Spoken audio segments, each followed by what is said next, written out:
சீமான் கூட அண்மையில் ஒரு கூட்டத்தில் பேசியிருந்தார். என்னன்னா, எப்பவுமே காசு கொடுத்து தான் ஓட்டு வாங்குற ஒரு நிலை தமிழ்நாட்டில் இருக்கு. ஆனால் வேட்பாளர்கள் போய் மக்கள்கிட்ட துண்டறிக்கை கொடுக்குறப்போ மக்கள் வேட்பாளர்களுக்கு 1000, 500, 100, 200ன்னு கொடுக்குற ஒரு முறை தமிழ்நாட்டில் வந்திருக்கு. அப்போ சீமான் அவர்கள் சொல்றாரு, இதுவரை உலகத்திலே எவனும் செய்யாததை நான் செஞ்சிருக்கேன்டா, என் மக்கள் எனக்கு காசு கொடுக்குறான்.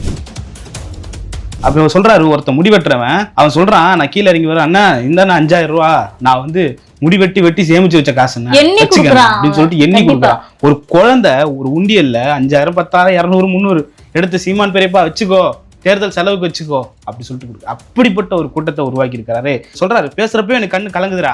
ஒருத்தர்லாம் போய் ரோட்ல நின்று அந்த பாட்டி கிட்ட சொல்றான், பாட்டி நான் தான் நிக்கிறேன், ஞாபகம் இருக்கா என்ன, உன்னை எப்படி சாமி மறப்பேன், ரத்தம் கொடுத்தியே சாமி, என் குடும்பத்துக்கு ரத்தம் கொடுத்தியே, உன்னை எப்படி மறப்பேன் அப்படின்னு. லட்சக்கணக்கான ரத்தம் கொடுத்தவங்க நாம் தமிழர் கட்சியினர்.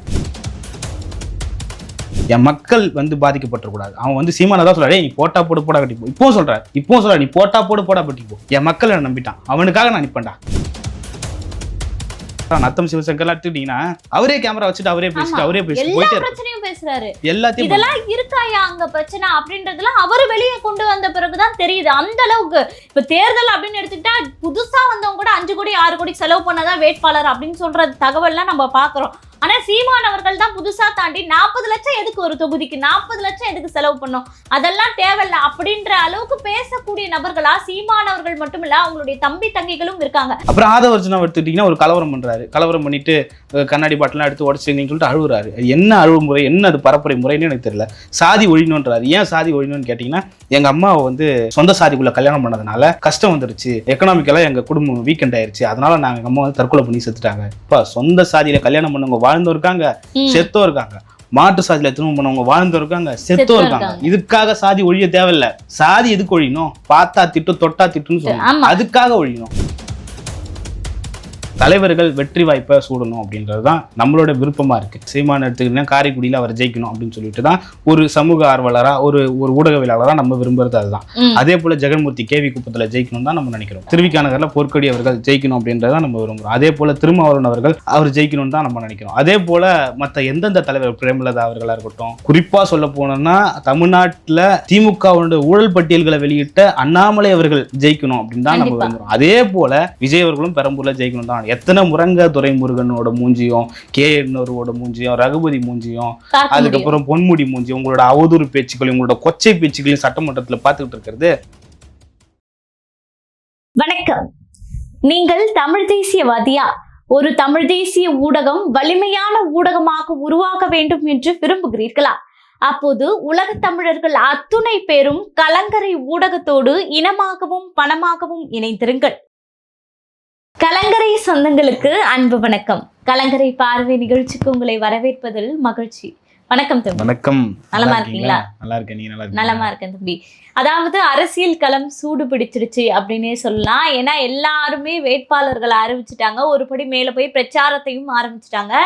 விஜயும் பாத்தீங்கன்னா முதல் நாள் ஆரம்பிச்சு அதுக்கப்புறம் லீவ் எடுத்துட்டு இப்ப திரும்ப திருச்சி கிழக்குல நம்ம பேசி கொண்டிருக்கக்கூடிய இந்த வேலையில பிரச்சாரத்தை நடத்திட்டு இருக்காரு. இது போன்று சீமான் என்னைக்கு, அதாவது எல்லா கட்சிகளையும் விட ரேஸ்ல முந்தி பல தொகுதிகளை பிரச்சாரம் முடித்து இப்போ தன்னுடைய சொந்த தொகுதிக்கு போகக்கூடிய அந்த சூழலையும் அவர் நெருங்கிட்டு வந்துட்டாரு. இன்னும் எடப்பாடி, அதே போல திரு ஸ்டாலின் அவர்கள் இப்போதுதான் பிரச்சாரத்தை தொடங்கியிருக்காரு. எடப்பாடியும் ஏற்கனவே மக்கள் பயணம் போயிருக்காரு. ஸோ அரசியல் களம் அப்படின்னு பார்த்தா எல்லா தலைவர்களும் மக்களை சந்திக்கிறாங்க. ஆனா மக்கள் யார் பக்கம் இருக்கிறாங்க அப்படின்ற ஒரு கேள்வி பெரும் ஒரு கேள்வியாக போயிட்டு இருக்கு. அதை பத்தி தான் இன்னைக்கு ஒரு முழு கலந்துரையாடலா பார்க்க போறோம். புரியுது.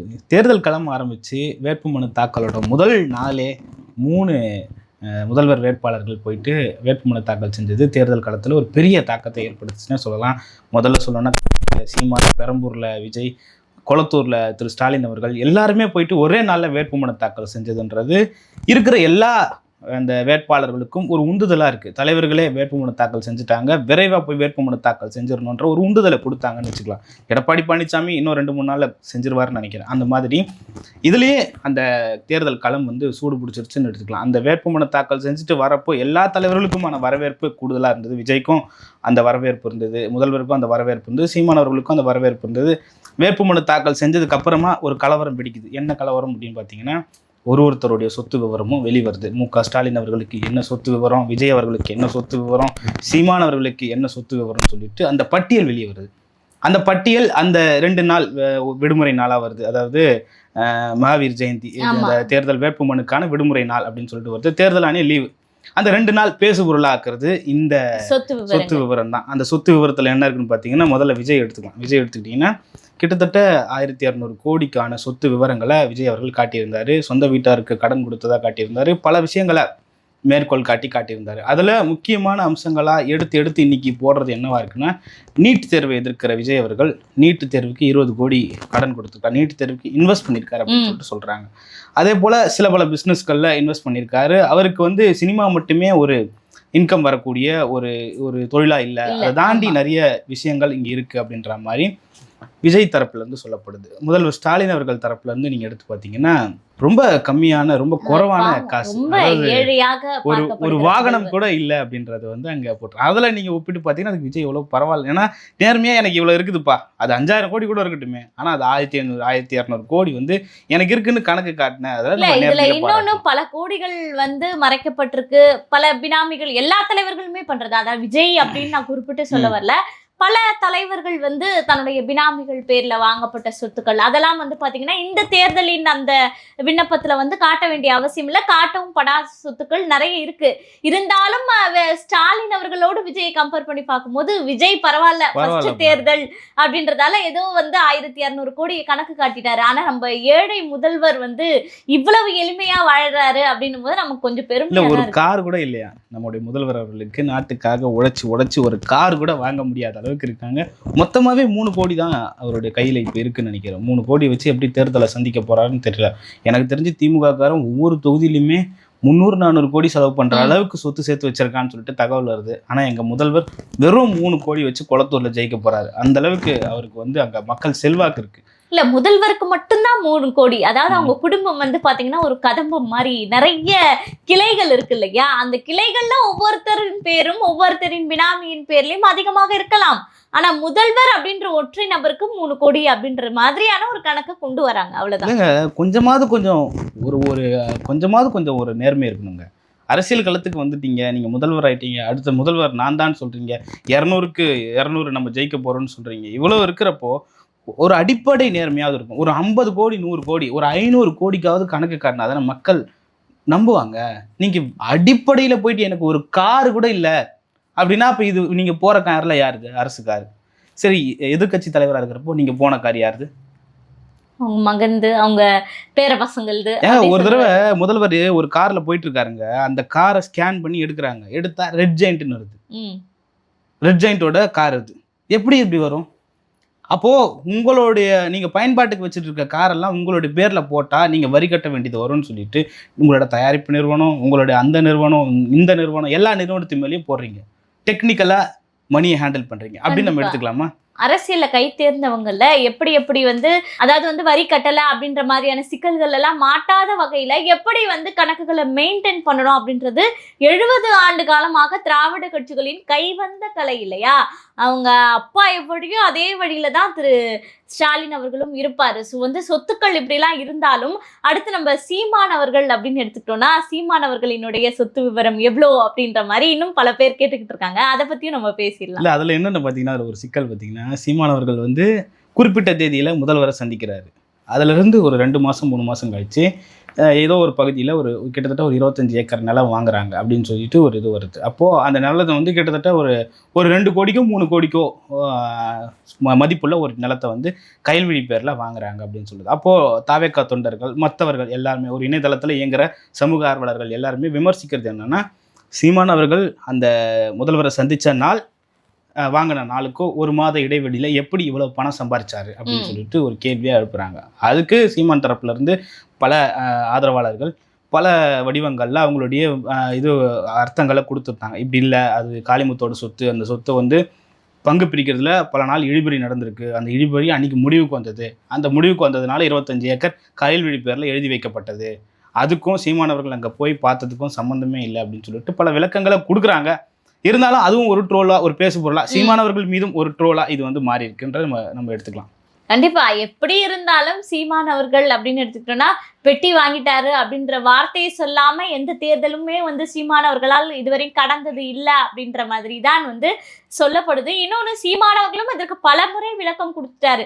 நான் பெட்டி வாங்கிட்டேன் அப்படின்னு சொல்லும் போது நான் எவ்வளவோ பெட்டி வாங்கி எப்பயோ கூட்டணி போய் ஜெயிச்சிருக்கலாமே, நான் எதுக்கு வந்து 15 வருஷமா மக்கள்னு சொல்லிட்டு உங்களுக்காக நான் போராடிட்டு இருக்கணும் அப்படின்ற கேள்வியும் பல முறை வந்து வெளிப்படையாக பத்திரிகையாளர் மத்தியிலேயே வந்து மக்களுக்கு உரைக்கும்படி கேட்டுட்டாரு. இருந்தாலும் வந்து இந்த எதிர்கட்சிகள் ஆளும் கட்சிகள்லாம் வந்து இதை ஒரு கருவியாக வைத்து சீமான் இந்த பீட்டும் அந்த பீட்டும் அப்படின்றத இன்னும் தேர்தல் நெருங்கக்கூடிய நேரத்துல இன்னும் இதை வந்து அதிகமாக பரப்புரை செய்வதை தான் வேலையாக வச்சிருப்பாங்க.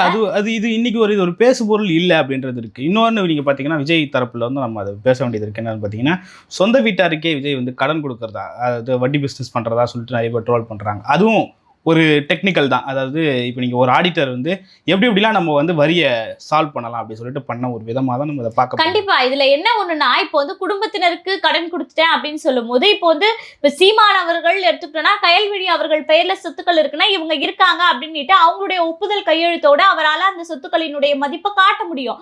ஆனா விஜய் அவர்களின் தரப்புல இருக்கக்கூடிய சிக்கல் என்னன்னா, மனைவி கூடயும் வாழுறது கிடையாது, பசங்களையும் பார்க்கறது இல்ல, அப்பா அம்மா கூடயும் பிரச்சனை அப்படின்னும் போது இவர் சொத்து விவரங்களை வெளியிடும் போது அவருக்கு வந்து பாத்தீங்கன்னா எனக்கு இவ்வளவு பணம் கொடுத்தாரு அப்படின்றத நான் பெற்றுக்கொண்டேன் அப்படின்ற அந்த கையெழுத்தை போடுவதற்கு சொந்த வீட்டாரே தயாராக இல்லை.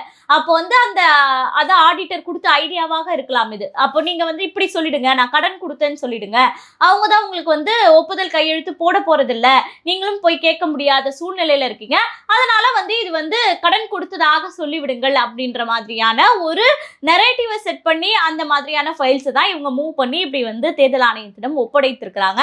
சரி, இதெல்லாம் ஒரு பக்கம் இருந்தாலும் தேர்தல் பிரச்சாரம் இதுதான் வந்து மிகவும் முக்கியமான ஒரு விஷயம். பிரச்சாரத்தை வைத்துதான் மக்கள் வந்து பரவாயில்ல இந்த தலைவர் இவ்வளவு பேசுறாரு, ஒரு முறை வாய்ப்பு கொடுக்கலாம் அப்படின்ற ஒரு மனநிலை சில பேருக்கு வரும் அப்படின்றத நம்ம பார்க்கக்கூடிய நிலைமை. அப்போ இந்த பிரச்சாரத்தில் முந்துவது யார் அப்படின்ற மாதிரியான ஒரு பார்வையும் இருக்கு. பிரச்சாரத்தை எடப்பாடி பழனிசாமி ரொம்ப நீண்ட காலத்துக்கு முன்னாடி ஆரம்பிச்சு போயிட்டு இருந்தார். ஆனா தேர்தல் களம் ஆரம்பிச்சதுக்கு அப்புறமா அவருக்கு கொடுக்க வேண்டிய முக்கியத்துவம் இந்த மீடியாவும் கொடுக்கல. அவருமே பெருசாக அந்த கூட்டணிக்குள்ளே அந்த சின்ன சின்ன சிக்கல்கள்லாம் வர்றப்போ யாருக்கு சீட்டு ஒதுக்குறது, பாஜக அந்த அழுத்தம், அதுக்கப்புறமா பாமகவோட அழுத்தம், அந்த அழுத்தத்தால் இப்போ கொஞ்ச நாளாக ஒரு 2-3 நாளாக எடப்பாடி பழனிசாமி நம்மளால் பார்க்க முடியல. ஆனால் திரு சீமான் அவர்களோ சரி, திரு ஸ்டாலின் அவர்களோ சரி, திரு விஜய் அவர்களோ சரி, 3 பேருமே களத்தில் இருக்காங்கன்றது தெரிய வருது. விஜய் அவர்கள் ஒரு நாள் வந்தாலும் அதில் நல்ல கூட்டம் இருந்தது. அதுக்கப்புறமா அந்த பெரம்பூர் வில்லிவாக்கம், கொளத்தூர் போன்ற பகுதிகளில் நல்ல பேசுபொருளாக இருந்தது. அதை தாண்டி அவர் இன்னும் எல்லா இடத்துக்கும் போகணுன்றது மக்களுடைய எதிர்பார்ப்பாக இருக்குது. திருச்சிக்கு இன்னைக்கு போயிருக்காரு. அது என்ன சொல்லப்படுதுன்னா, வேட்புமனு தாக்கல் பண்ணுறதுக்காக தான் 2 இடத்துக்குமே போனார். இதுக்கப்புறமா வேற எந்த தொகுதிக்கும் விஜய் வரமாட்டாரு அப்படின்றது ரசிகர்களுக்குள்ளேயே பேசுகிற ஒரு விஷயமா இருக்கு. ஆனால் எல்லா இடத்துக்கும் போகணுன்றது தான் எல்லாரும் விரும்புறது. கிட்டத்தட்ட ஸ்டாலினும் எல்லா இடத்துக்கும் சுற்றிடுவார்னு நினைக்கிறேன். ஸ்டாலின் ஒரு பக்கம் போவார், ஒரு பக்கம் உதயநிதி போவார், ஒரு பக்கம் கனிமொழி போவாங்க. இந்த 3 பேரும் சேர்ந்து திமுகவுடைய எல்லாத்தையும், ஒரு பக்கம் கமலஹாசன் போவார், எல்லாரும் சேர்ந்து திமுகவுக்கு உடைச்சிருவாங்க. சீமான் ஒரு ஆளா 234 தொகுதிக்கும் சுற்றி வந்துருவார். அது தெரியும். எடப்பாடி பழனிசாமியும் கிட்டத்தட்ட ஒரு 150-200 தொகுதியாவது சுற்றிடுவார். விஜய் என்ன பண்ண போறாரு அப்படின்றது தான் இங்கே பெரிய சிக்கலாகவே இருக்கு. அவர் ஒரு ஆள் தான் தலைவர். அப்போது அவருமே அந்த 2 நாள் கேப்புன்னு இன்னும் எத்தனை நாள், இப்போ அடுத்து புதுச்சேரிக்கு வேற போக வேண்டியது இருக்குது. புதுச்சேரிக்கு போகிறப்ப தமிழ்நாடு இன்னும் கிட்டத்தட்ட 20 நாள் தான் கேப் இருக்குது. தாவேக்காவை எத்தனை இடத்துல கொண்டு போய் சேர்க்க போகிறாருன்னு தெரியல. வேட்பாளர்கள் மேலே வந்த அவதூறுகள் வேறு. அவதூறுகள்னு சொல்கிறத விட சில உண்மையாக கூட இருக்கலாம். ஏன்னா கஞ்சா 10 நாள் முன்னாடி தான் கஞ்சாவெல்லாம் கைது செய்யப்பட்டு வெளியான அவருக்கு வேட்பாளர் கொடுத்துருக்காங்க. லெஃப்ட் பாண்டின்ற ஒரு பெரிய ரவுடிக்கு கொடுத்துருக்காங்க, மரிய வில்சன் கொடுத்துருக்காங்க. அதுக்கப்புறமா திருவள்ளூர் பகுதியில் இருக்கிற குட்டி, அவர் மேலே இருக்கிற அலிகேஷனா அது என்னன்னு தெரியல. ஏன்னா குட்டியை நாங்கள்லாம் நேரடியாக பார்த்து வளர்ந்தவங்க, அதனால அவர் மேலே இருக்கிறது அலிகேஷனா இல்லை உண்மையான நமக்கு தெரியாமல் அதை பற்றி பேசக்கூடாது. அவர் மேலே அந்த பாலியல் குற்றம் போட்டிருக்காங்க. அவங்களும் நேரடியாக வந்து பிரஸ்ல பேசியிருக்காங்க. குட்டி அவர்களும் பேசியிருக்காரு. குட்டி அவர்களும் வந்து என் மேலே வந்து இவங்க வேணும்னே அவதூறு பரப்புறாங்கன்னு பேசியிருக்காரு. அது எந்த அளவுக்கு உண்மைன்னு தெரியல. ஆனால் அப்படி பல பேர் மேலே அந்த கிட்டத்தட்ட ஒரு 50-60 பேர் மேல ஒரு அலிகேஷன்ஸ் வந்திருக்கு. அது ஒரு பக்கம் இருந்தாலும் 110 பேருக்கு மேல கிட்டத்தட்ட அதிமுகவுல இருந்து வந்த வெளியேறி வந்தவங்க இப்ப கூட எடப்பாடி பழனிசாமி ஒருத்தர் வந்து வெளியேற்றினாரு. ஏன்னு கேட்டா தாவேக்கால அவங்களுக்கு சீட்டு தந்திருக்காங்கன்னு சொல்லிட்டு பல பேர் கட்சியில இருக்காங்களா இல்லையான்னு தெரியாம கூப்பிட்டு வந்து சீட்டு கொடுத்த நிலைமை எல்லாம் இருக்கு. இப்ப தனியரசு வேற கேட்டுட்டு இருக்காராம், எனக்கு திமுகவில் சேர்த்துக்கல, அதிமுகவில் சேர்த்துக்கல, எனக்கு வந்து தாவேக்கால ஒரு சீட்டு சீட்டு கொடுங்க கொடுங்க. அப்படின்னு சொல்லிட்டு கேட்டுட்டு இருக்காரு. அப்படி கொடுத்துருக்காங்க. முக்கியமான ஆட்களுக்கு கொடுக்கல. முக்கியமான ஆட்கள் யார் நான் சொல்றேன்னா லயலாமணி நம்ம எல்லாருக்குமே தெரியும். ரொம்ப ஒரு யங்ஸ்டரா இருந்து தாவேக்காவுக்காக கடுமையா உழைச்சவர், தாவேக்காவுக்காக விஜய்க்காக பல விதவிதமான வார்த்தைகளை வச்சு பேசினவர், பாடல் பாடி விஜயை கொண்டு போய் சேர்த்தவர். அப்படி நம்ம பல விஷயங்களை சொல்லலாம். இல்ல இருந்தாலும் லயோலாமணி அப்படின்னு எடுத்துக்கும் போது லயோலாமணி, நாஞ்சில் சம்பத் இவங்க எல்லாம் வந்து பாத்தீங்கன்னா தேர்தல் பிரச்சாரத்துக்காக மேடையில பேசுவதற்கு ஆள் வேணும்ல. எல்லாருமே வேட்பாளர் ஆயிட்டா யாருதான் பேசுவா அப்படின்ற மாதிரி என்னன்னா, அப்புறம் இவர் ராஜ்மோகனும் தேர்தல் பிரச்சாரத்துக்காக தான், ரமேஷும் தேர்தல் பிரச்சாரத்துக்காக தான், ஆதவர்ஜனாவும் தேர்தல் பிரச்சாரத்துக்காக தான், தேர்தல் பிரச்சாரத்துக்கும் ஒரு ஆள் ஒதுக்கிட்டு இருக்கலாம். அப்படி இல்லாம எல்லாருக்கும் கொடுத்துட்டு இவங்க 2 பேரும் கொடுக்கலன்றப்போ அது குறிப்பா நாஞ்சில் சம்பத்தெல்லாம் விரும்ப மாட்டாருன்னு நினைக்கிறேன் தேர்தலில் போட்டி போறதுக்கு. ஆனா லயலாமணி பெருசா விரும்பியிருப்பாரு. ஒரு தொகுதி கொடுத்துருக்கலாம் அப்படின்றது விஜயோட ரசிகர்களுடைய பெரிய இது. அது இல்லாம அஜிதா அவர்களுக்கு கொடுத்து கண்டிப்பா ஒரு பெரிய எதிர்ப்பே இப்ப தூத்துக்குடியில வந்து கிளம்பிடுச்சு. அந்த எதிர்ப்பை பயன்படுத்தி கீதா ஜீவன் வந்து பாத்தீங்கன்னா இன்னைக்கு மக்கள் மத்தியில வந்து ஒரு நான் இதை செய்வேன், நான் வந்தா இதை செய்வேன், சாலை பிரச்சனை எல்லா பிரச்சனையும் நான் தீர்த்து வைப்பேன், அதாவது பழைய வாக்குறுதிகள் என்னென்ன பிரச்சனை இருக்கோ அதெல்லாம் நான் இன்னைக்கு தீர்த்து வைப்பேன்னு சொல்லிட்டு தூத்துக்குடியில அதே இடங்கள்ல மேடை போட்டு தைரியமா பேசுறாங்க. காரணம் வந்து ஏற்கனவே தாவேக்கால வந்து பாத்தீங்கன்னா ஒரு மிகப்பெரிய அதிருப்தி இருக்கு. அதனால வந்து பாத்தீங்கன்னா இவங்க கொஞ்சம் டம்மி ஆயிட்ட உடனே அவங்க வந்து பாத்தீங்கன்னா அந்த இடத்துல வந்து குரல் ஓங்கி ஒலிக்குது அப்படின்ற மாதிரியான ஒரு கல சூழலும் மாறிக்கிட்டு இருக்கு. அப்படி வந்து தாவேக்காவில் ரொம்ப என்ன சொல்றது மாவட்ட செயலாளருக்குலாம் நிறைய பேருக்கு சீட்டு கொடுக்கல. அதே போல அதிமுகவில் எடுத்துக்கிட்டீங்கன்னா ரொம்ப பழைய ஆட்களுக்கே எல்லாருக்குமே கிட்டத்தட்ட 234 தொகுதினா அதுல வந்து 170 அதிமுக போட்டி போடுறாங்கன்னா 120க்கு மேல தொகுதிகள் ஏற்கனவே இன்னும் பழைய ஆட்களே போட்டிருக்காங்க. அது உங்களுக்கு ஒரு பெரிய மைனஸாகவும் பார்க்கப்படுகிறது. ஒரு பக்கம் ரொம்ப பிளஸ்ஸாகவும் பார்க்கப்படுது. ஏன்னா முதிர்ச்சியான ஆட்கள், முன்னாள் அமைச்சர்கள் அப்படின்றப்போ ஒரு பக்கம் பிளஸ். சென்னை பொறுத்த வரைக்கும் அதிமுக ரொம்ப வீக்கா இருக்கும் அப்படின்ற மாதிரி தோணுது. இப்போ வரைக்கும் அந்த வேட்பாளர்களோட லிஸ்ட் எல்லாம் பாக்குறப்ப நமக்கு அதிமுக சென்னையில என்ன ஸ்கோர் பண்ண போறாங்க அப்படின்ற ஒரு டவுட்டே வருது. அந்த இன்னொன்னு முக்கியமான தொகுதிகள் எல்லாம் உங்க கோட்டை விட்டுட்டாங்களோ அப்படின்ற மாதிரியான ஒரு சூழலும் இருக்கு. ஏன்னா இப்ப பெரம்பூர் தொகுதி அப்படி எடுத்துக்கிட்டோம்னா இங்க ஆர்டி சேகர் இருக்கும் போது இவங்க வந்து ஒரு ஸ்ட்ராங்கான அதிமுக வேட்பாளராக போட்டிருந்தாங்க அப்படின்னும் போது தாவேகா அதிமுக பிளஸ் வந்து நாம் தமிழர் அப்படின்னுட்டு ஒரு கல சூழல் வந்து பாத்தீங்கன்னா ஒரு டஃபா இருக்கும் அப்படின்னு நம்ம பார்க்கலாம். இவங்க வந்து பாமக இருந்து திலகபாமா அவங்கள வந்து தூக்கி வேட்பாளராக போடும்போது இங்க பாமக ஓட்டு எந்த அளவுக்கு சென்னையில இருக்கு அப்படின்னு கேட்டா மிகப்பெரிய கேள்விக்குறிதான். ஏன்னா இங்க இருக்கக்கூடிய சென்னை ஆட்கள் பல பேர் வந்து பாத்தீங்கன்னா ஓட்டு போடும்போது அவங்க சொந்த ஊருக்கு போயிடுவாங்க.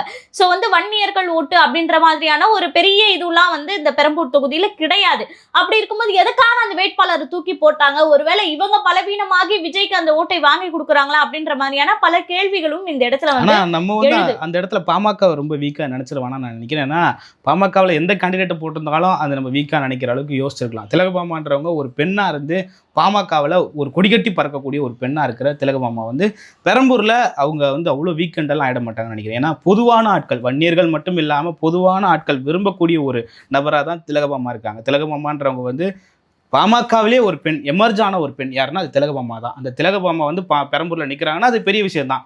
விஜய் எதிர்த்து நிக்கிறாங்க, இல்ல ஆர்டி சேகர் எதிர்த்து நிக்கிறாங்க அப்படின்னா அது பெரிய விஷயமா தான் பார்க்கப்படுது. இல்ல கண்டிப்பா பெரிய விஷயமாக இருந்தாலும் ஓட்டுகள் அப்படி எவ்வளவு இருக்கு அப்படின்றது பார்க்கும்போது சென்னையில பெரிய அளவுல பாமகக்கு ஓட்டுகள் இருக்கா அப்படின்றது இன்னும் ப்ரூவ் பண்ணப்படல இல்லையா? அது ஒரு கேள்விக்குறியாவே இருக்கு. அதனால வந்து இப்போ உதாரணத்துக்கு போன தடவை அதிமுக சார்பா ஒரு 50,000 ஓட்டுகள் எடுத்திருந்தாங்க. அந்த ஓட்டுகளை இவங்களால பெற முடியுமா அப்படின்னு கேட்டா அது ஒரு கேள்விக்குறியா இருக்கிறதால இந்த இடம் கொஞ்சம் வீக் ஆகுதோ அப்படின்னு பார்க்கக்கூடிய சூழ்நிலை இருக்கு. ஆனா இந்த பக்கம் நாம் தமிழர் கட்சி சார்பா வெற்றி தமிழன் அவர்கள் வந்து நிற்கிறாரு.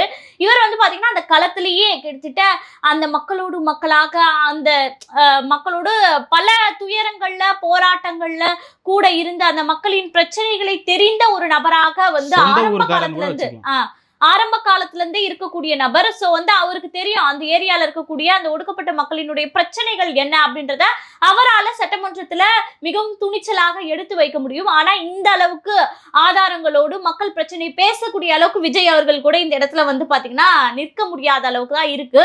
ஆர்டி சேகர் அந்த இடத்துல பலமாக இருக்கிறாரு அப்படின்னா அவர் மக்கள் பிரச்சனையை பேசி பலமாக இல்ல. நமக்கு தெரியும் தேர்தல் அப்படின்னாலே பண வேட்டைகள் நடக்கும். அதன் மூலமாக ஜெயிச்ச ஒரு நபராக தான் அவர் பார்க்கப்படுகிறாரே தவிர களத்தில் பிரச்சனை மக்கள் பிரச்சனை அப்படின்னா குரல் கொடுக்கக்கூடிய ஒரு இடத்தில் வந்து நாம் தமிழர் தான் இந்த இடத்துல வந்து ஸ்கோர் பண்ணக்கூடிய ஒரு விஷயத்த நம்ம வந்து சுட்டி காட்ட வேண்டிய ஒரு கட்டாயத்துல இருக்கோம். அதே போல கன்னியாகுமரி அப்படின்னு எடுத்துக்கிட்டோம்னா கூட இந்த இடத்துலயும் அதிமுக ஒரு மிகப்பெரிய தவறு பண்ணிட்டாங்களா அப்படின்ற மாதிரி தான் பார்க்க வேண்டியதா இருக்கு. ஏன்னா கிட்டத்தட்ட 6 தொகுதிகள்ல 5 தொகுதிகள்ல கூட்டணி கட்சிகளுக்கு கொடுத்துட்டாங்க.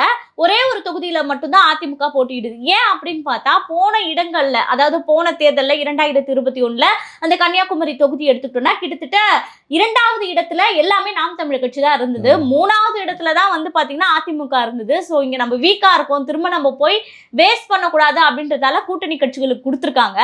ஆனா அதிமுகவே பின்னுக்கு தள்ளி நாம் தமிழர் அங்க 2வது இடத்துக்கு போச்சு அப்படின்னும் போது, இந்த இடத்துல நீங்க கூட்டணி கட்சிக்கு கொடுத்தா இன்னும் அது வந்து அதிமுகக்கு பலவீனமாக மாறி அவர்கள் முதலிடத்தில் முன்னேறுவதற்கு அதிக வாய்ப்புகள் இருக்கு அப்படின்னு தான் நம்ம பார்க்க வேண்டியதா இருக்கு. அங்க மரிய ஜெனிஃபர் அவங்க எல்லாம் வந்து ஒரு ஸ்ட்ராங்கான ஒரு வேட்பாளராக நாம் தமிழர் கட்சி சார்பாக பல போராட்டங்களை, மக்கள் பிரச்சனைகளை கூட இருந்து பார்த்த ஒரு நபராக தான் அங்க வந்து இருந்துட்டு இருக்காங்க. சோ வெற்றி வாய்ப்புகள் கன்னியாகுமரி பொறுத்த வரைக்கும் வந்து பாத்தீங்கன்னா நாம் தமிழர் கட்சிக்கு கூடுதலாக இருக்கு அப்படின்னு பார்க்க வேண்டியதா இருக்கு.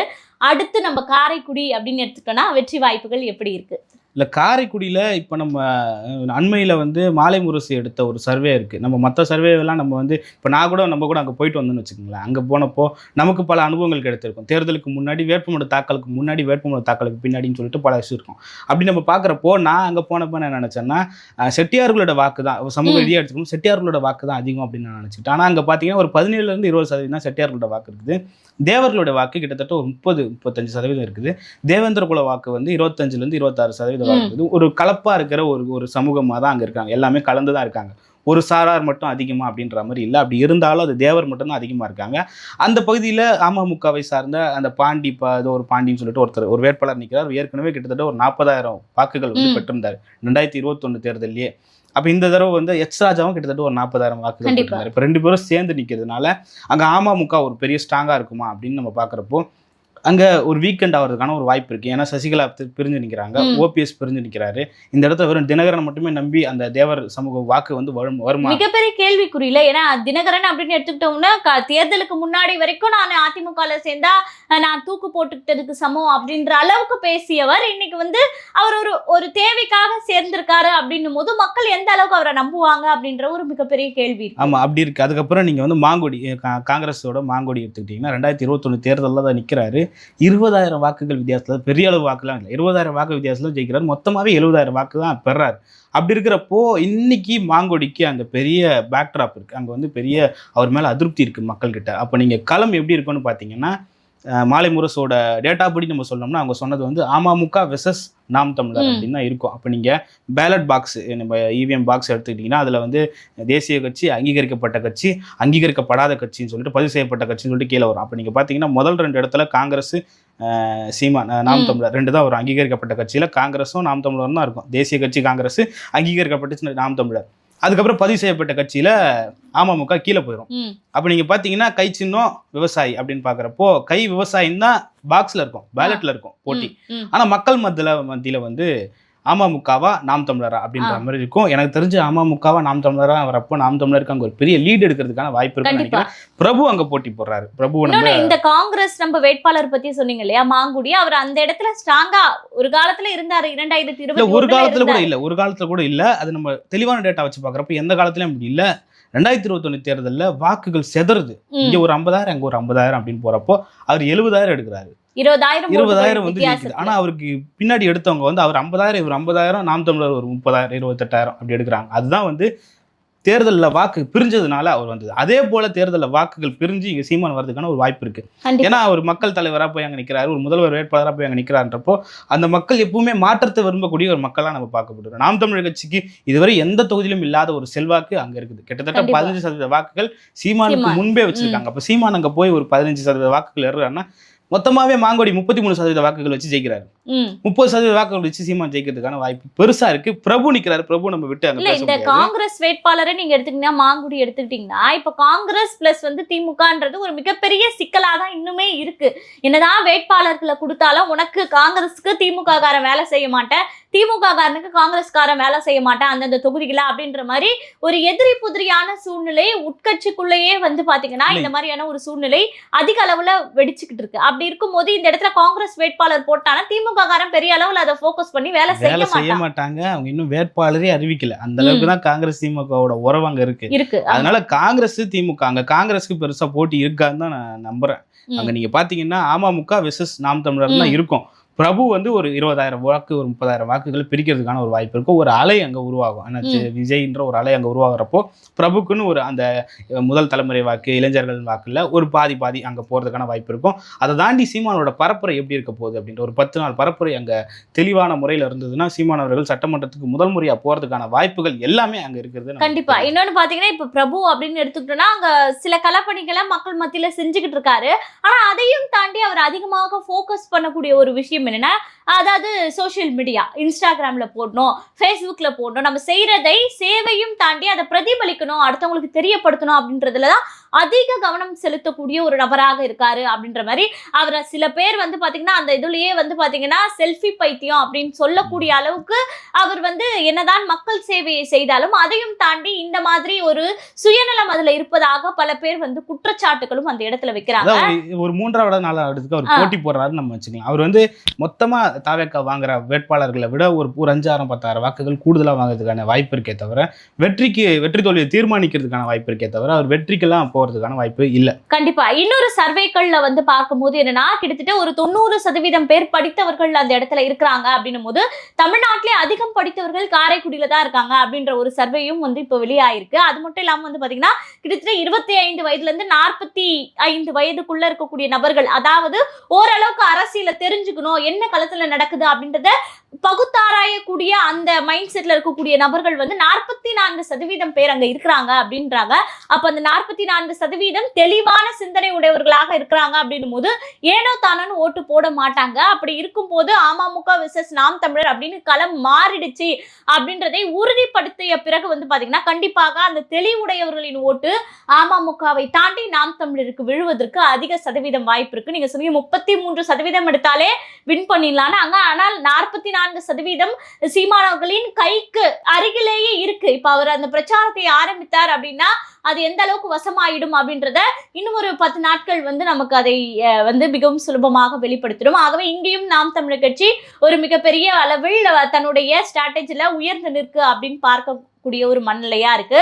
அடுத்து நம்ம வந்து பாத்துட்டோம்னா ஸ்டாலின் அவர்கள் கொளத்தூர் தொகுதி அப்படின்னு எடுத்துட்டோம்னா இப்போ ஸ்டாலின் அவர்களுக்கு அதே செல்வாக்கு இருக்கா, இல்ல அந்த இடத்துல வேற யாராவது மாற்றி வெற்றி பெறுவாங்களா அப்படின்ற மாதிரியான கேள்விகளும் இருக்கு. ஆனா அதற்கான வாய்ப்புகள் வந்து எந்த அளவுக்கு சாத்தியம் அப்படின்றது அதுவும் ஒரு மிகப்பெரிய கேள்விதான். ஏன்னா கொளத்தூர்ல விஜய் வந்தோடனே கூட்டம் கூடிடுச்சு, ஆகவே பாத்தீங்களா டம்மி தான் அப்படின்ற மாதிரி சிஎம் அவர்களை வந்து சுட்டிக்காட்டி பேசுறாங்க. ஆனா என்னதான் கூட்டம் கூடினாலும் ஓட்டுகள் விஜய்க்கு விழுமா அந்த வேட்பாளருக்கு அப்படின்னு கேட்டா அது கேள்விக்குறியாதான் இருக்கு. நீங்க எப்படி பாக்குறீங்க? கொளத்தூர்ல தாவேக்கால பெரிய ஸ்ட்ராங்கான வேட்பாளர்லாம் யாரும் நம்ம பார்க்க, பாபுன்னு யாரோ ஒருத்தர் நிக்கிறாருன்னு நினைக்கிறேன். அதுவும் மாத்தி அறிவிச்சுட்டாங்க, அறிவிச்சாரு பிரபுன்னு சொல்லிட்டாரு நினைக்கிறேன் விஜய். அப்படி இருக்கிறப்போ கொளத்தூர் முதன்மையான தொகுதி, முதலமைச்சரோட தொகுதி, ஒரு விவிஐபியோட தொகுதி. கொளத்தூர் சேப்பாக்கம்லாம் அவங்க வந்து அவங்களோட இமேஜ் பாதிக்கப்பட்டுரும், அவங்களோட ஈகோ பாதிக்கப்பட்டுரும். அதனால அவங்க வாக்குகள் வித்தியாசத்துல கூட கிட்டத்தட்ட ஒரு 50,000 வாக்குகள் வித்தியாசத்தில் நம்ம ஜெயிக்கணும் அப்படின்ற முறையில் அவங்க இறங்கி வேலை செய்வாங்க. அதுக்கப்புறமா எல்லா தொகுதிகளை விடையும் அந்த தொகுதிகளில் அந்த நலத்திட்டங்கள் போய் சேர்ந்துருக்கும். அதனாலேயே மக்கள் வந்து கொளத்தூரை சேப்பாக்கத்தை அவங்க வந்து தோக்க விட மாட்டாங்க. கண்டிப்பா எந்த ஒரு நலத்திட்டம் அறிவிக்கிறதுனா முதல்ல கொளத்தூர்ல வந்து அதை பண்ணுவாங்க. இன்னொன்னு இப்போ தேர்தல் நெருங்கக்கூடிய கிட்டத்தட்ட ஒரு 3-4 மாதத்துல வந்து பாத்தீங்கன்னா தெருக்கள் முதற்கொண்டு அந்த ஹைட் தூக்கி தண்ணி நிற்காத அளவுக்கு அந்த இந்த கற்கள்லாம் வச்சு போட்டுட்டு இருக்காங்க. இப்போ கரண்டா வந்து எல்லா தெருக்களும் தூய்மை ஆயிட்டு இருக்கு. என்னதான் வந்து குற்றச்சாட்டுகள் பல இருந்தாலும் இந்த ஆட்சியில சரியாக பராமரிப்புகள் இல்ல, சரியான ஒரு ஆட்சி நடக்கல அப்படின்றத எதிர்ப்புகள் அதிகமாக இருந்தாலும், ஆனா வந்து இதெல்லாம் இப்ப தேர்தல் நெருங்கக்கூடிய நேரத்துல நிறைவேற்றி மக்கள் மத்தியில வந்து பாத்தீங்கன்னா ஒரு நல்ல பேரை வாங்கக்கூடிய ஒரு சூழ்நிலையும் ஆளும் கட்சியை சேர்ந்தவர்கள் உருவாக்கிட்டு இருக்காங்க. என்னதான் ஸ்டாலின் கோட்டை அப்படின்னு சொன்னாலும் எதிர்ப்புகள் இருந்தாலும் ஸ்டாலின் அவர்கள் வந்து அந்த இடத்துல தோற்பாரா அப்படின்னு கேட்டா நிச்சயமா அதுக்கான வாய்ப்புகள் மிக மிக குறைவு. ஏன்னா வந்து ஸ்டார் கேண்டிடேட் அப்படின்னும் போது அவரை தோற்கடிப்பாங்க அப்படின்னு நம்ம சொல்லுவதற்கான வாய்ப்புகள் கிடையாது. ஏன்னா அவரு ஸ்டாலின் அப்படின்னாலே கொளத்தூர் தொகுதியின் கோட்டை அப்படின்ற சொல்லக்கூடிய அளவுக்கு தான் வந்து இன்னைக்கு கள நிலவரம் இருக்கு. அங்க என்னதான் அதிமுக வேட்பாளர் இருந்தாலும் மற்ற கட்சிகளின் வேட்பாளர் இருந்தாலும் அந்த இடம் வந்து பாத்தீங்கன்னா ஸ்டாலின் அவர்களுக்கு தான் சாதகமாக இருக்கு அப்படின்னு தான் பார்க்கப்படுது. இன்னொன்னு இந்த முறை கொளத்தூர்ல பண வேட்டைக்கு வந்து பாத்தீங்கன்னா கொஞ்சம் கூட சிறிதும் வந்து எந்த ஒரு பாதிப்பும் இல்லை அப்படின்ற அளவுக்கு மக்கள்லாம் ஜாக்பாட் அடிச்ச மாதிரி இன்னைக்கு வந்து இருக்க போகுது அப்படின்ற ஒரு நிலவரத்தையும் தான் நம்ம பார்க்க வேண்டியதா இருக்கு. இதுல இன்னொன்னு பாத்தீங்கன்னா பெரம்பூர் நம்ம எடுத்துக்கணும். பெரம்பூர் முக்கியமான தொகுதி. அப்ப நீங்க அப்படி எடுத்துக்கிட்டீங்கன்னா என்னை பொறுத்த வரைக்கும் என்னன்னா கட்சி பேதபாரம் இல்லாம நம்ம பார்த்தோம்னா என்ன அப்படின்னா பெரம்பூர் மட்டும் இல்லைங்க, தலைவர்கள் போட்டி போடக்கூடிய எல்லா தொகுதிகளிலுமே வந்து தலைவர்கள் வெற்றி வாய்ப்பை சூடணும் அப்படின்றது தான் நம்மளோட விருப்பமா இருக்கு. ஏன்னா இப்ப நீங்க சீமான் எடுத்துக்கிட்டீங்கன்னா காரைக்குடியில அவர் ஜெயிக்கணும் அப்படின்னு சொல்லிட்டு தான் ஒரு சமூக ஆர்வலரா ஒரு ஊடகவியலாளரா நம்ம விரும்புறது அதுதான். அதே போல ஜெகன்மூர்த்தி கேவி குப்பத்துல ஜெயிக்கணும் தான் நம்ம நினைக்கிறோம். திருவிக்கா நகர்ல பொற்கொடி அவர்கள் ஜெயிக்கணும் அப்படின்றதான் நம்ம விரும்புறோம். அதே போல திருமாவளவன் அவர்கள் அவர் ஜெயிக்கணும் தான் நம்ம நினைக்கிறோம். அதே போல மற்ற எந்தெந்த தலைவர் பிரேமலதா அவர்களா இருக்கட்டும், அவரோட மகனா இருக்கட்டும், குறிப்பா சொல்ல போனோம்னா தமிழ்நாட்டுல திமுகவுடைய ஊழல் பட்டியல்களை வெளியிட்ட அண்ணாமலை அவர்கள் ஜெயிக்கணும் அப்படின்னு தான் நம்ம விரும்புகிறோம். அதே போல விஜய் அவர்களும் பெரம்பூர்ல ஜெயிக்கணும் தான். எத்தனை முரங்க துரைமுருகனோட மூஞ்சியும், KNRோட மூஞ்சியும், ரகுபதி மூஞ்சியும், அதுக்கப்புறம் பொன்முடி மூஞ்சியும், உங்களோட அவதூறு பேச்சுக்களையும் உங்களோட கொச்சை பேச்சுக்களையும் சட்டமன்றத்துல பார்த்துக்கிட்டு இருக்கிறது இந்த ஒரு 7-8 தலைவர்கள் ஜெயிச்சுட்டு உள்ள போட்டுமே. கண்டிப்பா இந்த பொற்கொடி அவர்களுக்கே திமுக இந்த முறை ஒரு செக் வைக்கிறாங்க திருவிக்கா நகர்ல. என்னன்னா பொற்கொடி அவர்களுடைய சொந்த அண்ணன் அவங்களுடைய மகனோ யாரையோ வந்து பாத்தீங்கன்னா திமுக எதிர் வேட்பாளராக நிற்க வைக்குது. எப்படி பாத்தீங்களா, சொந்த குடும்பத்திலேயே அவரை எதிர்த்து அவங்க அண்ணனையும் போட்டியிட வைக்குது அப்படின்னும் போது எந்த அளவுக்கான அவங்கள தோற்கடிக்கணும்ன்ற முயற்சியில ஈடுபடுறாங்க பாரு. திமுகவாவது பண்ணுது, திமுக எப்பவுமே பண்ணோம். பிஎஸ்பி ஆனந்த் அதே வேலையை பண்றாரு, ஆம்ஸ்டாங்குடைய தம்பி மகனை நிக்க வைக்கிறாரு. அப்ப அது என்ன சொல்லுவீங்க? ஒரு தலைவர் இறந்துட்டாரு, அவருடைய மனைவி வந்து எமர்ஜாய் வந்து தனக்கான ஒருத்தர் கூட சொன்னாரு, கண்ணகி எப்படி வந்து பாண்டிய நாட்டு மன்னர்கிட்ட நீதி வந்து பெற்றாங்களோ அதே போல பொற்கடி அவர்கள் சட்டமன்றத்திற்குள்ள வந்து நீதியை பெறணும் அப்படின்றாரு. பாரஞ்சித் ஆதரவு கொடுக்குறாரு, திருமாவளவன் வெளியிருந்து ஆதரவு கொடுக்குறாரு. இவ்வளவு பேர் பண்றப்போ நீங்க பிஎஸ்பியில இருந்துகிட்டே நீங்க வந்து பண்றீங்க, திமுகவுல இருந்துகிட்டே நீங்க இப்படி பண்றீங்க. ஏங்க ஒரு பெண்மணி ஜெயிக்க கூடாதாங்க? அவங்க ஒன்றும் பெருசா நாங்க பகுஜன் சமாஜ் கட்சி வளர்த்துருவோம்னு சொல்லலையே, ரெட்டலை சின்னத்துல தான் நிக்கிறாங்க. நின்று ஜெயிச்சுட்டு போட்டோமே, போய் அவங்களுடைய குறைகளை தீர்த்துக்கிட்டு. கண்டிப்பா நான் என்ன சொல்றேன், இந்த மாதிரியான முக்கிய தலைவர்கள் உள்ள போனாதான் என்ன மக்கள் பிரச்சனையை அவங்க பேச போறாங்கன்ற அந்த வாய்ப்பை மக்கள் கொடுக்கும் போது மக்கள் வந்து சட்டமன்ற பேச்சை கவனிக்க ஆரம்பிப்பாங்க. சீமான் என்ன பேசுறாரு, விஜய் என்ன பேசுறாரு, அவங்க பிரேமலதா என்ன பேசுறாங்க, பொற்கொடி என்ன பேசுறாங்க, ஜெகன்மூர்த்தி ஒரு தடவை தான் உள்ள போயிருக்காரு, ஒரு தடவை 2 தடவை உள்ள போயிருக்காரு. ஒரு புத்தகமே எழுதிட்டாரு, சட்டமன்றத்துல இதெல்லாம் பேசியிருக்கேன்னு எழுதி அதை பல இடத்துல வெளியிட்டாரு. அப்படி ஒரு தலைவர் தானே போயிருக்காரு, பல தலைவர்கள் போகணும்ல. அண்ணாமலை போகணும்ல, வெளியே இருந்தே பல விஷயங்களை பேசி பேசி பேசி வந்துட்டாரு, உள்ள போய் பேசட்டுமே. எத்தனை தலைவர்கள் பதில் சொல்றாங்கன்னு பார்ப்போம். அப்புறம் ஆதவர்ஜனா எடுத்துக்கிட்டீங்கன்னா ஒரு கலவரம் பண்றாரு, கலவரம் பண்ணிட்டு கண்ணாடி பாட்டிலாம் எடுத்து உடச்சிங்கன்னு சொல்லிட்டு அழுகுறாரு. என்ன அழுகுமுறை, என்ன அது பரப்புரை முறைன்னு எனக்கு தெரியல. சாதி ஒழியணுன்றாரு. ஏன் சாதி ஒழியணும்னு கேட்டிங்கன்னா, எங்கள் அம்மாவை வந்து சொந்த சாதிக்குள்ளே கல்யாணம் பண்ணதுனால கஷ்டம் வந்துருச்சு, எக்கனாமிக்கலாக எங்கள் குடும்பம் வீக்கெண்ட் ஆயிடுச்சு, அதனால நாங்கள் எங்கள் அம்மா வந்து தற்கொலை பண்ணி செத்துட்டாங்க. இப்போ சொந்த சாதியில் கல்யாணம் பண்ணவங்க வாழ்ந்தும் இருக்காங்க, செத்தோ இருக்காங்க. மாட்டு சாதியில் திரும்ப பண்ணவங்க வாழ்ந்தும் இருக்காங்க, செத்தோ இருக்காங்க. இதுக்காக சாதி ஒழிய தேவையில்லை. சாதி எதுக்கு ஒழியணும்? பார்த்தா திட்டு தொட்டா திட்டுன்னு சொல்லுவாங்க, அதுக்காக ஒழியணும். நவீன தீண்டாம வந்துருச்சு, அதுக்காக ஒழியணும். அதை பத்தி பேசாம எங்க அம்மாவால சாதி அம்பேத்கரை படிச்சேன், பெரியாரை படிச்சேன், அம்பேத்கரை படிச்ச பெரியாரை படிச்ச கவின் ஆணவ படுகொலைக்கு உன் தலைவர் கொடுக்கலையே, ஒரு கண்டன அறிக்கை கொடுக்கலையே, அதை எப்ப படிக்க போற? இது ஒரு மிகப்பெரிய தெளிவான ஒரு சினிமா ஸ்ட்ராட்டஜிக்கல் அப்படின்னு தான் நம்ம பார்க்கணும். ஏன்னா இது எப்படின்னா ஒரு சென்டிமெண்ட் கிரியேட் பண்ணி, இப்ப விஜயகாந்த் அவர்கள் இறந்தப்போ அவங்களுடைய மகன் ஜெயிக்கணும் அப்படின்னு சொல்லிட்டு பல வாக்குகள் அவர் வாங்கினார் இல்லையா. இதெல்லாம் வந்து பாத்தீங்கன்னா ஒரு சென்டிமெண்ட். இது பல படங்கள்லயும் நம்ம பார்த்திருக்கோம், அரசியல் சார்ந்த படங்கள்ல. ஒருத்தர் வந்து அந்த கட்சியை சேர்ந்த முக்கிய நபருக்கு சார்ந்த ஒருவர் இறந்துட்டாங்க அப்படின்னா அந்த சென்டிமெண்ட் ஓட்டு அவங்களுக்கு கிடைச்சிடும் அப்படின்ற மாதிரி இவர் வந்து ஒரு சென்டிமெண்டான ஒரு விஷயங்களை பேசி அழுது மக்கள் மத்தியில ஒரு சினிமாட்டிக்கான ஒரு விஷயத்தை இங்க அமல்படுத்த பாக்குறாரு. ஆனா மக்கள் வந்து அந்த அளவுக்கு முட்டாள்கள்லாம் கிடையாது. இது போன்ற எத்தனையோ நடிப்புகளை பார்த்துட்டு தான் வந்தாங்க. இவ்வளோ நீ வந்து தெளிவான பிள்ளையா இருந்தா எதுக்குப்பா டிஎம்கேல இருந்த, எதுக்குப்பா விசிகால இருந்த அப்படின்ற பல கேள்விகளை கேட்கக்கூடிய அளவுக்கு தான் இருக்கிறாங்க.